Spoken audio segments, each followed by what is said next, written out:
கலக்கல் cinema நேயர்களுக்கு வணக்கம். நான் உங்கள் மைனா விதார்த்து பேசுகிறேன்.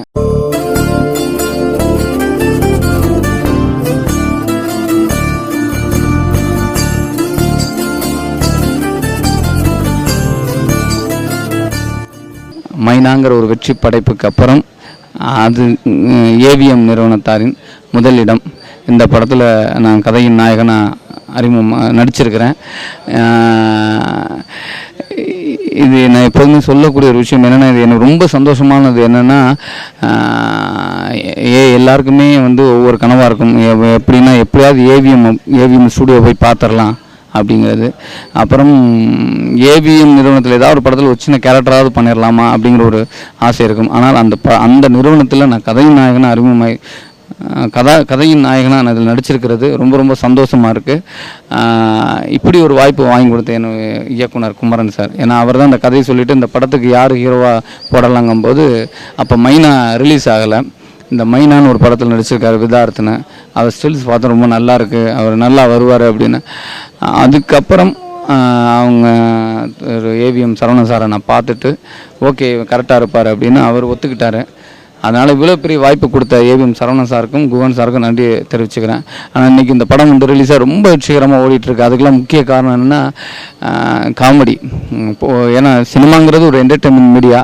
அந்த என்டர்டெயின்மெண்ட் மீடியாவில் ஒரு முழுக்க நகைச்சுவையோடு ஒரு கமர்ஷியல் படம் பண்ணியிருக்கோம். அது ரொம்ப சக்ஸஸ் ஆகிருக்கு. இந்த காமெடி எல்லோரும் பெருசாக ரசிச்சிருக்காங்க. இதெல்லாம் முக்கிய காரணம்னா நீங்கள் படம் பார்த்து எங்களுக்கு ஆதரவு கொடுத்தது தான். இப்போ எனது அடுத்த படம் கொள்ளைக்காரன். ஆல்மோஸ்ட் படம் முடிஞ்சது. 2 சாங் மட்டும் பேலன்ஸ் இருக்குது.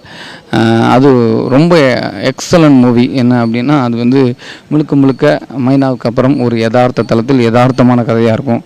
ரொம்ப யதார்த்தமாக வந்திருக்கு. ஒரு அக்கா, தம்பி, தங்கச்சி இவங்க 3 பேரை சுற்றி தான் அந்த கதை. ரொம்ப உணர்வுபூர்வமான கதை அது. ஆனால் படம் முழுக்க காமெடி. ஓப்பனிங்லேருந்து எண்டு வரையும் முழுக்க காமெடி.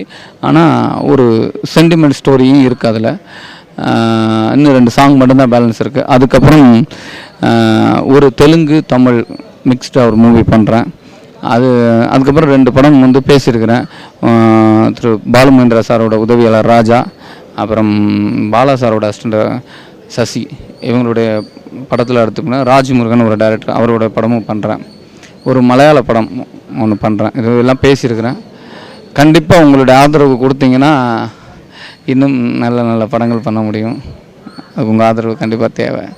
நான் நடிகனாக இப்படி தான் அப்படிங்கிற ஒரு விஷயம் இல்லை. நான் என்னென்னா அந்த படத்தோட இயக்குனர் என்ன நினைக்கிறாரோ அதை 100% கரெக்டாக செய்யணும்னு ஆசைப்பட்றேன். நான் அவர்கிட்ட கேட்டேன், உங்களுக்கு பிடிச்சிருந்ததா, நான் பண்ணது எல்லாமே பிடிச்சிருந்ததா அப்படின்னு கேட்டேன். அவருக்கு ரொம்ப பிடிச்சிருந்தது. முதலாளிக்கு ரொம்ப பிடிச்சிருந்ததான்னு கேட்டேன். ரொம்ப பிடிச்சிருந்தது. ஏன்னா எனக்கு அப்போதைக்கு அவங்க என்னை நம்பி கொடுத்தவங்க அவங்களுக்கு நான் கரெக்டாக திருப்தியாக இருக்குன்னு நினைக்கிறேன். அதில் எனக்கு ரொம்ப சந்தோஷமாக இருக்குது. கண்டிப்பாக திருப்தி இருக்குது இன்றைக்கி. அதனால தான் இன்றைக்கி இவ்வளோ பெரிய எனக்கு நிறைய ஃபோன்ஸ், நான் உண்மையாகவே சொல்கிறேன், நிறைய ஃபோன்ஸு நிறைய இடங்கள்லேருந்து இந்த படத்தை நல்லா ரசித்து எல்லா ஊர்லேருந்து நல்ல ரிப்போர்ட்ஸ் வருது. அப்படியானும் எந்த ஆசையும் இல்லை. நான் நல்ல நடிகனாக இருக்கணும்னு ஒரு ஆசை.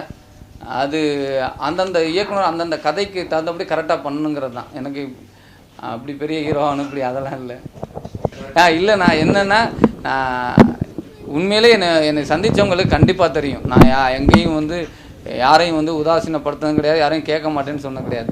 ஒரே ஒரு விஷயம் என்னென்னா, நான் டப்பிங்கில் இருக்கும்போதோ இல்லை ஷூட்டிங்கில் நடக்கும்போதோ கண்டிப்பாக கேட்க மாட்டேன். ஏன்னா நான் அவங்களுக்காக நான் அந்த டயத்தை கொடுத்துட்டேன். அந்த இதில் நான் இன்வால்வ் இருக்கணுங்கிறது தான் என்னோடய ஆசை.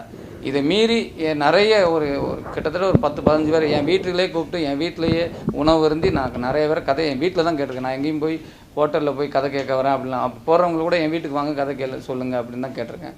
அதனால் நான் யாரும் உதாசீனெல்லாம் படுத்தவே இல்லை, கேட்க மாட்டேன், அலக்களிக்கவும் இல்லை. உண்மையான விஷயம் என்னென்னா, நான் தியேட்டர்லேருந்து வந்தேன். தியேட்டரில் இருக்கும்போது என் கூட ஒர்க் பண்ண டேரக்டருக்கு கண்டிப்பாக தெரியும். என்னென்னா, நான் ஒரு ஹீரோ மாதிரி இல்லை. நான் அந்த இடத்துலேருந்து எல்லா வேலையும் நான் செய்வேன்.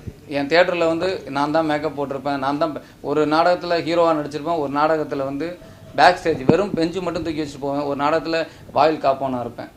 அதுதான் நான் சினிமாவில் நான் இந்த என்னுடைய வேலை. இதுதான் என் வேலை இல்லை. நான் அதை ஒரு கூட்டாக செய்கிற ஒரு விஷயம் நினச்சிட்ருக்கேன். நான் எல்லா விஷயத்தையும் நான் பங்கெடுத்துப்பேன்.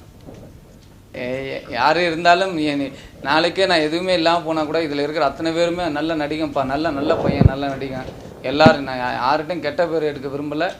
எல்லார்ட்டையும் நல்ல நடிகனாக எடுக்கிறதுக்கு நான் முயற்சி பண்ணுவேன். நல்ல நடிகன் இந்த பையன் அப்படிங்கிற முயற்சி பண்ணுவேன்.